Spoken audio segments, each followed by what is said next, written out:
tied 104, 5.5 minutes to go. All players get away with nowadays is, a lot is mentioned about traveling and like their feet and whatnot. I'm not like, I get the gather step. Oh, Al Horford at 92 years old just swan dove into the camera people to save that ball. I'm not even so worried about the footwork. It's the kind of like over under and like palming a ball and whatnot.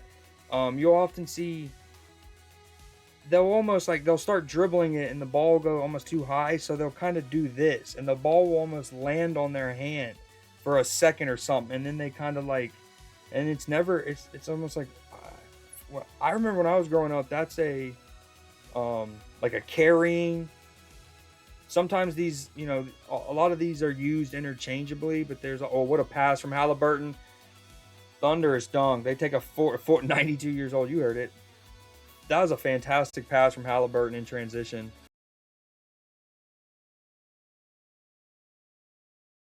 That's their perfect offense, though. You turn over, they get out on the run. Jaylen Brown gets caught slipping. That was great movement from Pascal Siakam to get open. It was almost like a footy player, right? Like a striker on the back post. You kind of like, you have the or a winger, but someone on the back post, and you have the fullback who's just kind of ball watching, and you as the attacker, you almost kind of lull them into a false sense of like, yeah, I'm not sprinting. I don't really want to get on the end of it. And then you almost maybe even check short and then dart. That was kind of what Siakam did. He kind of just like jogged. So Jaylen Brown kind of drifted away, and then he sprinted. Halliburton, boom.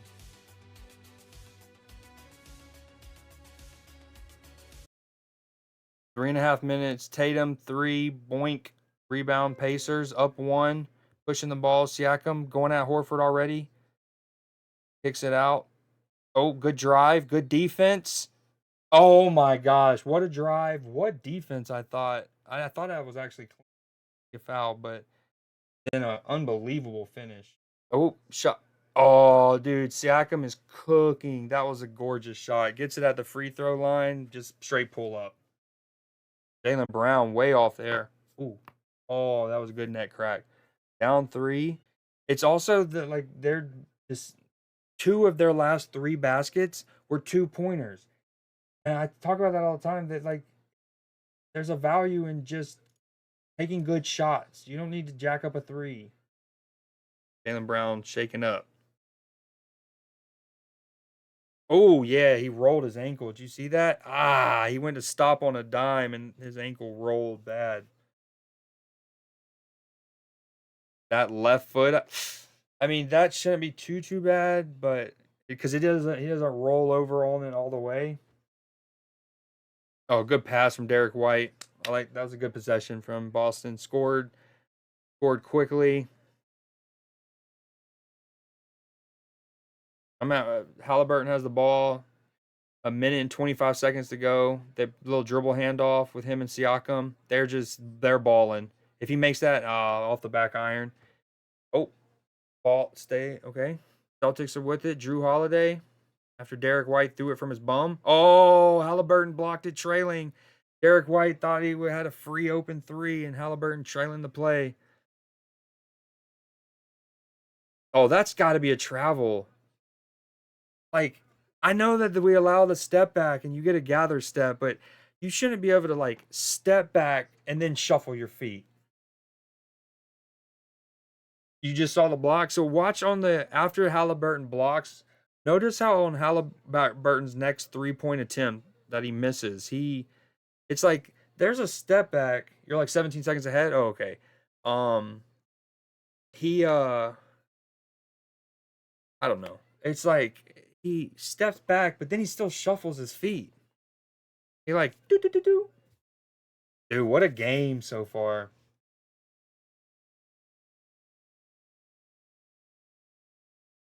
Miles with 23, Siakam with 22, Tatum. Look at the number, like very similar.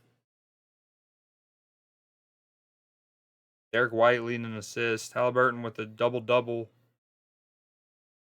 How many rebounds does he have? Siakam with a double-double. Ooh, Siakam's flirting with a triple-double here. He's 3 assists. Horford with 2 blocks. The ageless wonder. Jason Tatum has only shot the ball 5 times in the fourth quarter, and 3 of them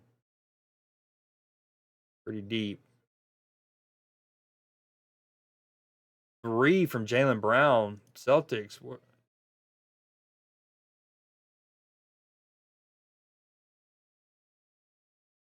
Drew Holiday, look at him getting to the basket. That's what you love to see. 5 shots, all close, 4 or 5.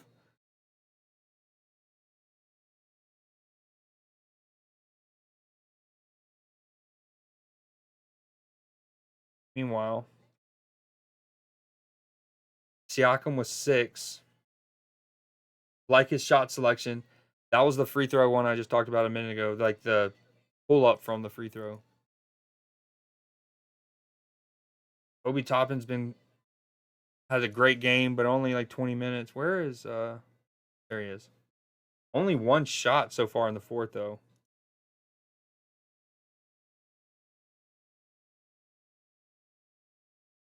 Point. The Pacers just had to play Sunday. About to see the possession. I think that yeah, Indiana scores. There's 117. There it is. Boom. Good shot. See, like that's a completely clean step back. The boom. What Halliburton did a couple of attempts ago was, and you see that more and more, and they're going to call it less and less, and then the concept of what is legal and what isn't is just going to get skewed. Based, Creedso based. Probably like a 2-hour Jason Tatum wide open 3 off the front iron, and like also part of not shooting. Oh, the Pacers almost turned it over. Oh, dude, there's been some belly flops. Halliburton just knee bucked it. Tatum. What I was gonna say is, when you don't take that many shots throughout the whole fourth quarter, the problem is it's hard to just turn it on. For most people, that's what made some of the all-time greats is because they could turn it on. That's where, like, I'm not saying that Anthony Edwards is gonna be an all-time great or whatever, but people are hating on him because he was 6 for 24 in that game 7. But it's like, yeah, but he was great on defense, one. And he made the big shots down the stretch. So, anyways, but Tatum has had 2 misses now in quick succession, and when you've only shot the ball up until that point, I think what was it, 4 times the whole fourth quarter. Oh, dude, Derek White's got to finish that. He does so well to take it to the rim.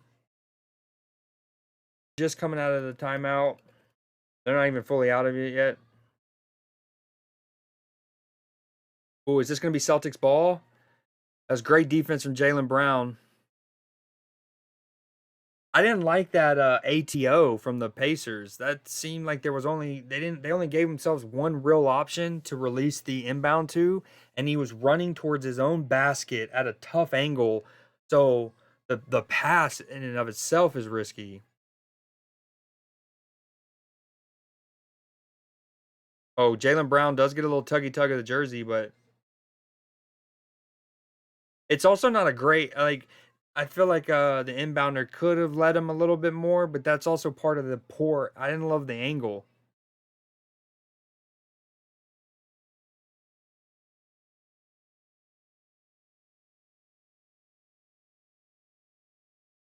Yeah, that's gonna be Celtics ball down 3, 8.5. Dude, okay, so you know how Jaylen Brown just rolled his ankle a little bit ago? On these slow mos, you can see how close, like how all sports have their own dangers and stuff like that. But Jaylen Brown is slightly behind Siakam there as the ball is going out, and you can see that Jaylen Brown's ankle. He was very lucky that he didn't accidentally roll his ankle again. The way that one of his feet landed on the back of Siakam's like ankle Achilles. You got to foul them instantly before they get a shot. Oh, he got free. Good defense. Great closeout from Siakam. Oh, after rolling his ankle. The immense defense to freaking force the turnover, and then boom. What's crazy? Oh, there's my boy Big Poppy. And then one of the Wahlbergs, I can't remember. I think that's Marky Mark, maybe Donnie. I don't know. Oh, David Ortiz, Big Poppy. So the Celtics ATO gets Jaylen Brown open initially really well, but fantastic closeout defense, I thought, from Siakam, who got there quickly and then smartly did that. Like, I'm not fouling. You know what I mean? But just a fantastic shot. Brilliant defense. Unbelievable shot. Even the way that, if I wanted to super micro break that down, you gotta, like, Siakam is like so sharp there that he gets close. He actually goes a little past Jaylen Brown, and then knowing that if he just came straight backwards, he would actually be in Jaylen Brown's landing area, and that would be called. And he kind of like smartly came back at, I don't know. Phenomenal shot. What a shot from Jaylen Brown. Just incredible. What a game of basketball. We might be going to overtime. I want, yeah, free basketball, but also, oh, it looks like we're going to it. Damn, this freaking game cast. Largest lead. Celtics had a 13-point. Celtics actually have more fast break points. This is spoil. I know he misses this. Wow, this is such a. So the Pacers have had 2 back-to-back really poor plays coming out of dead balls. The one that leads to the turnover, I think it's not well designed, and then Siakam takes, I think, a really tough angle that makes that a tough pass because he's essentially going further away from you on 2 different angles with the route he took. And then, of course, it's not a great pass. Good defense from Jaylen Brown. And then there, ball gets to Halliburton. And what was the play for him to just keep running? Like, you know what I mean? It didn't look like they had a play there. It was Halliburton and then Hope.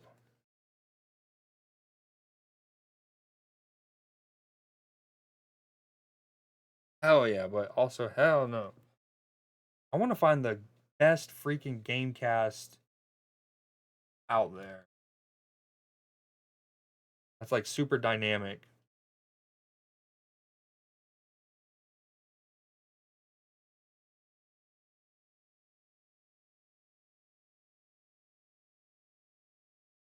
Why are you showing me those options? We know they're not great.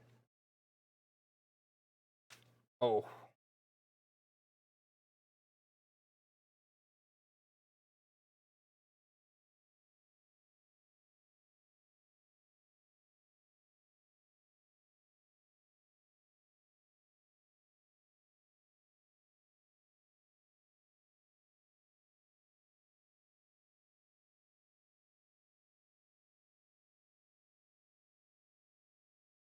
This is so bright.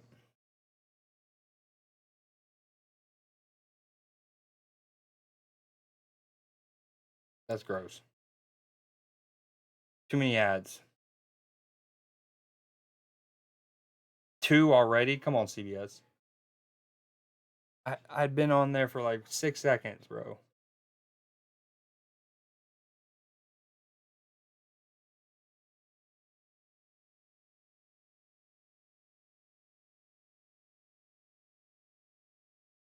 And Pacers have hit all of their free throws. I don't want to jinx it, but oh, they've only had 3 free throws. Is that is that referees, in Boston? Is it them not attacking the rim well enough? Dude, look at the free throw discrepancy.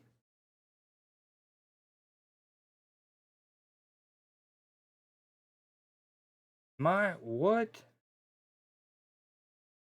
23 to 3. They have 20 more free throws.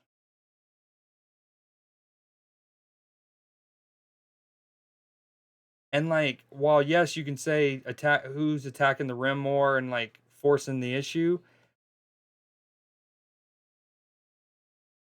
I don't know. Tatum hasn't really attacked the rim that much this game.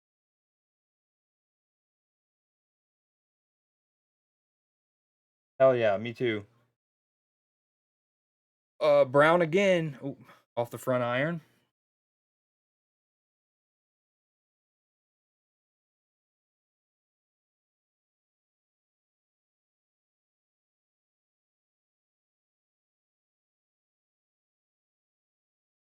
117, 117. Tough shot. That's like the Pacers offense right now is just get the ball, dribble hard to the right, and then shoot a fadeaway. It literally looks like really for one of the best offenses, if not the best statistically, I think. Oh, what a spin move from Drew Holiday. Good defense. Did he not go up and down? What happened? Jump ball. Good spin move and then great defense. And I don't know what happened. Did the ball get hit by the Pacers so he was able to come up and down? Great spin move. Halliburton with another one of those step back and then kind of not as bad as the one earlier, but it's another one of those where he step backs and then shuffles the feet a little bit, a little shuffly.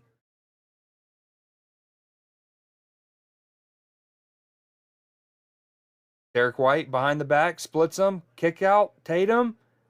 Oh, dude, Tatum has not been great. He's having some finals flashbacks. That's a good shout. That is a good shout. Siakam, Nimhard, great defense from Al Horford. I don't like. Oh, huge block. Oh my God. Dude, what a sequence. Someone just went into the camera people. The camera people have been the ones that have really gone through it this game. Yeah, was it not? I don't know how he could have gotten the ball cleanly given how high Tatum had the ball. Yeah, that's one of those. It's almost like Tatum had the ball really fucking high. Oh, you mean on Horford? I didn't see a replay of that. I definitely thought it could have been one. Oh, they gave it to him on the Tatum take. DJ McConnell. The Pacers have an inbound underneath the basket to Siakam. Oh, Siakam, right-handed. That's a tough little floater. Great defense from the Celtics. Oh, this is a huge sequence. I want the Pacers to win. I think at least this game.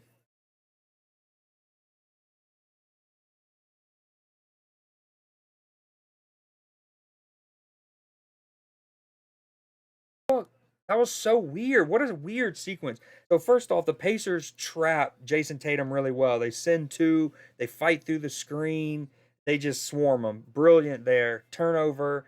And then it almost looked like Halliburton tried to throw that. Like not throw it as like the kids say, obviously great hustle from Derek White. Tyrese Halliburton should be the other weird thing about it, Tyrese Halliburton had just done a trailing block, kind of. I don't want to say.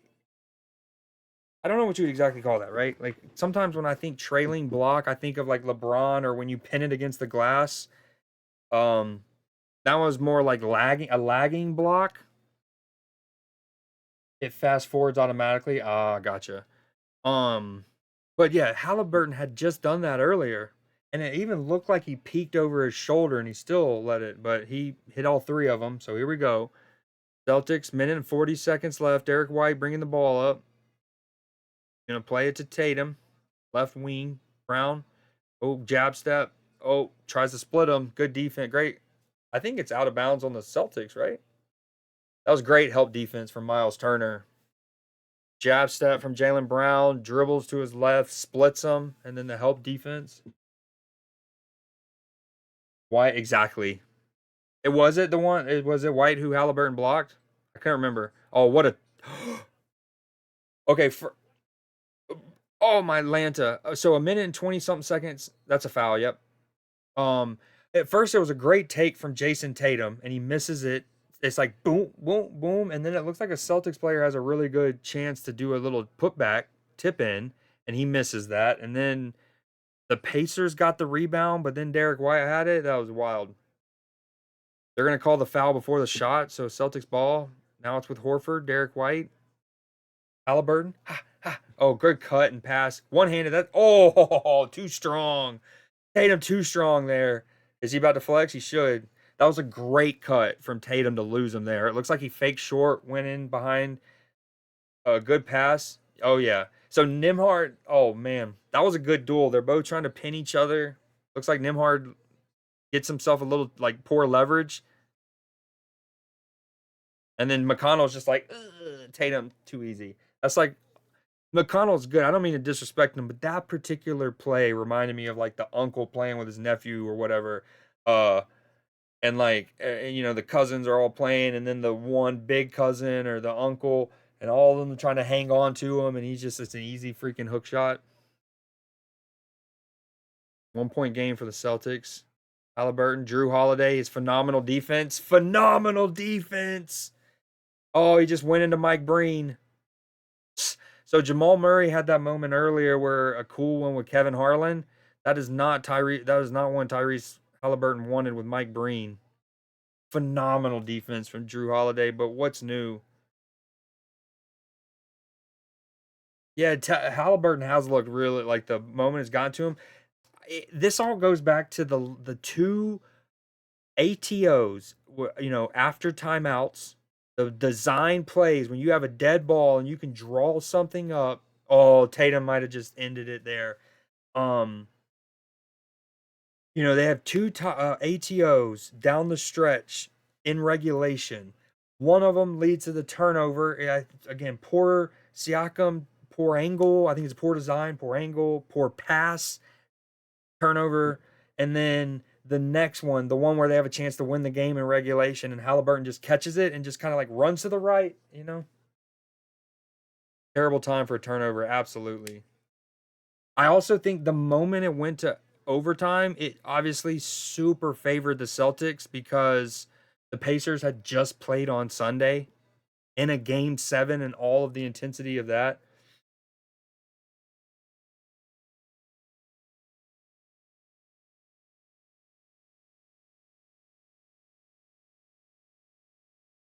What's really cool though, and I talked about this in my watch alongs back in like November and stuff, is you might have heard me talk about this with Matchy, but the NBA had the in-season tournament this year that the Lakers won, but the Pacers went to the championship game. And even before it had started, I said one cool thing about it potentially is it can be like the FA Cup or the League Cup for like, English Premier League sides and stuff like that. In that sometimes when a new manager comes in and they're trying to like build everything, sometimes winning something as small as the League Cup or definitely the FA Cup can help catapult the whole squad, right? It gives them that sense of winning, what a trophy feels like. Another turnover, that's probably game. Jaylen Brown's going to run it to the wait, a good release. Great spacing there from the Celtics to get out of that. But you know what I mean? Like it gives you your players something to believe in terms of the manager's tactics. They get a big pressure situation. So, anyways, when the in-season tournament came, I said, if nothing else, it'll help younger squads who haven't made deep playoff runs potentially get some, meaningful minutes. And I do think that has helped the Pacers up until this point, potentially some. But at this point, it doesn't like they look like a team who are in their first Eastern Conference Finals as a group, and a lot of their players for the first time ever. And down the stretch, they have looked tired, which is understandable, and a bit like panicky, nervy, or whatever, which is also understandable, but you hate to see it. Basically, a free ball, right? They've had to be in two gardens back to back. Madison Square. High pick. Well, no, that's the lotto, right? I don't know if the in-season tournament really does that, or is there a mechanic? Um, I hope they expand the in-season tournament next season. I think it needs to go a little longer. It definitely doesn't need to go into the second half of the season, like after the All-Star break because you want the focus to be on the real playoffs by that point. But I feel like this in-season tournament, it's like look, all right. Let's say the NBA starts in October, right? Late October, okay? The in-season tournament started mid-November and it was over by I think it was over by Christmas or something along those lines. Like basically it started and the whole thing was over within like 2 months. And that's game basically. The freaking Celtics just went up 6. I mean, there's still 25 seconds. You never know. A big 3 here. Obi Toppin drive, kicks it out. Good take. Good take from Siakam. That's where they needed that before now. It does. It does. They need to do a couple things. So I don't know if you saw the news, but like the okay, definitely the championship game. I can't remember. Okay, so you might remember there's 4 like group stage matches, something like that, and then they go into like the mini playoff tournament, and then there's I think 2 of those, and then they have the championship game. If I think, oh, Pascal Siakam still doesn't have a triple double. I think all 3 of those extra games, right, not counting the group stage, but the 3 extra ones, they do not count to a player's stats. So if they have like a 55-point game and that would have been their career high, it doesn't count. And so that's one thing I hope they can find a way to fix. I know that those aren't official games, so maybe make the structure somehow where those games, that quarterfinal, the semifinal, and the championship game can count. What was I gonna say? And then I hope they make it last a little bit longer. Um, Even if it's just like an extra group stage match, it just felt like I got into it earlier this year. I actually really liked it for especially when there wasn't nights that we had American football. It would be like something to look forward to that night. So I just wanted it to last a little longer. Because imagine, ooh, I have an idea for the NBA. So you know that the NBA's had Christmas Day for decades. Like in America, that's like one of like NFL has Thanksgiving, and the NBA has always had Christmas as like that. There they put the Lakers and the Celtics, or they put really big teams, and it's like a big ratings day. Well, the NFL is now putting games on Christmas. They're even putting it on Netflix, even, right? What if the NBA made the in-season championship on Christmas Day? They tried to line it up and space it to where the championship game was on Christmas Day, and it was like the big culmination. You're competing with the NFL juggernaut, but maybe that can grab back some of the ratings they will lose. No, no, okay. So the group stage matches, they both count for the team's record and they count for the player's stats. The what I was talking about was the ones after that, the quarterfinals, semifinals, and then the championship. They do not count to the team's record, as you know and you have mentioned. And then um and they don't count to the player's stat. For example, this year, the Atlanta Hawks got the first pick in the draft, even though they finished with like the 8th worst record. They might have even made the play-in tournament.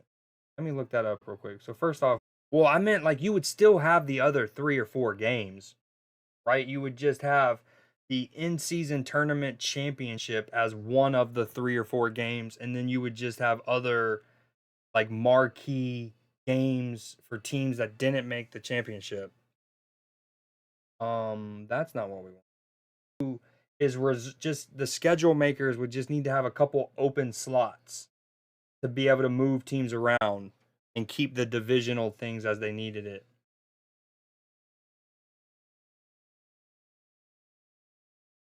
Clutch free throws. Damn it. I look away minutes ago and it was 30 seconds left. It's 12 now and it's a 3-point game. Well done from Drew Holiday to get that pass out of the double team. Yeah, but isn't that the case with like the actual championship as well too though?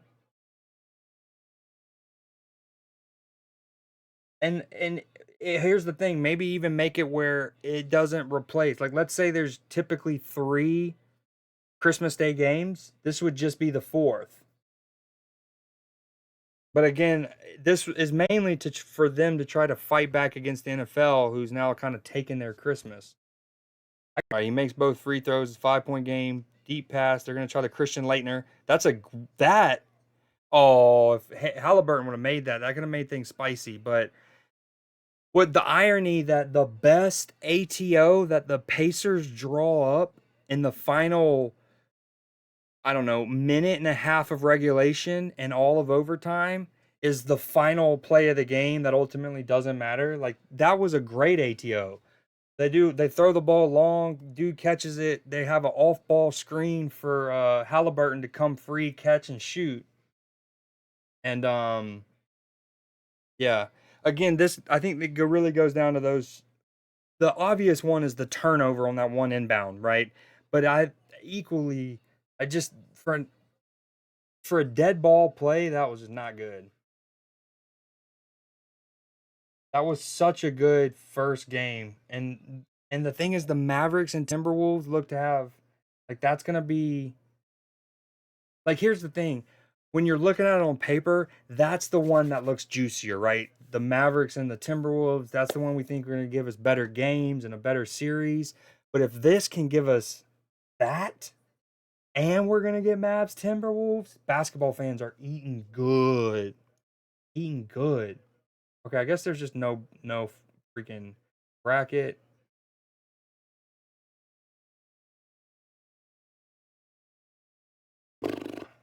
This is so dumb. There it is. See, so these are oh my gosh.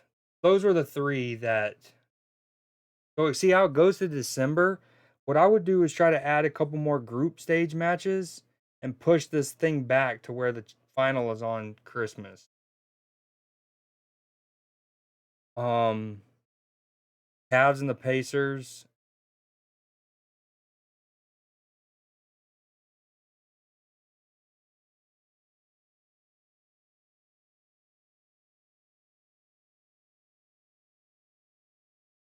Okay, here we go.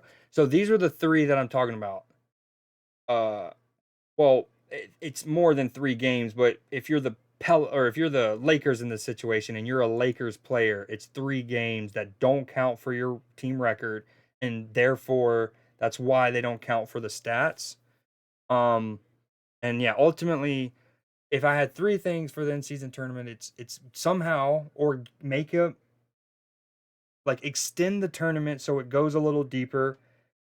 I get that you don't want it to go past All-Star weekend, and I agree.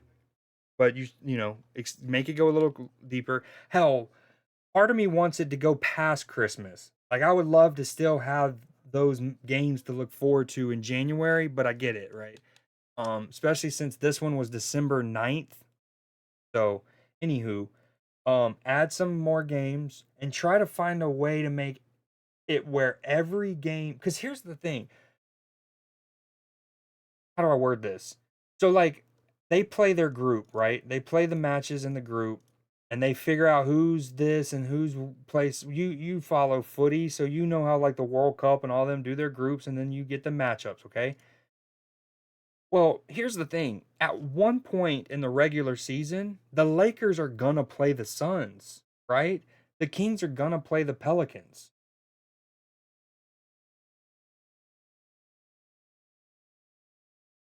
If need be, have it to where if the Kings and the Pelicans get matched up in the in-season tournament, boom, organically, right? That then in the quarterfinals, that then becomes their game that they would have played later. And then you move that. Now I know it's going to here's the thing. The trickier part is like ticket sales and you know the logistics of it. But it would only matter for the quarterfinals and the semifinals, right? The championship is always going to be in Las Vegas. That's going to be set. And that's also an extra game because it's East versus West. The Lakers might not necessarily play the Pacers in the season, right? But the Lakers are going to play every other team in the West. The Pacers are going to play every team in the East. So I would just have room just to swap, because all you got to do is it for 3 games. You just, the Bucks and Knicks, you take their game in April. Like, let's say this was in December, right? Late November. They boom. In order to make it count, just make that the game that was going to be in April, or you get it. Like, there's usually multiple games that they could take from, and then just move. Like, let's say the Knicks were supposed to play whoever this week. You just swap the dates. Boom. So, like, because again, the championship, it's hard to figure out. I get that, but at least in the interim, that's something I would consider if I was them. Is like try to just find ways to make that game. Because if that happened, I don't remember what game, but someone had like a career game, like went bonkers, and it didn't count because um it was one of these games.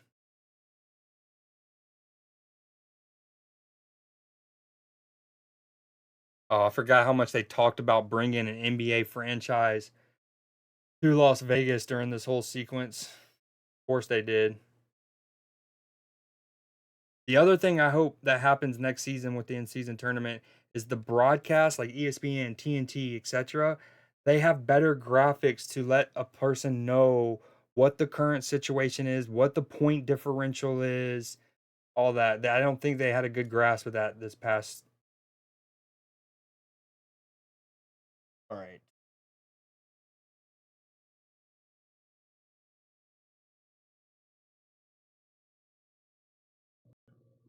Go, absolutely, man. Thanks for hanging out for so long. I know it's late, early as heck for you. I'm probably gonna wrap it up here soon too.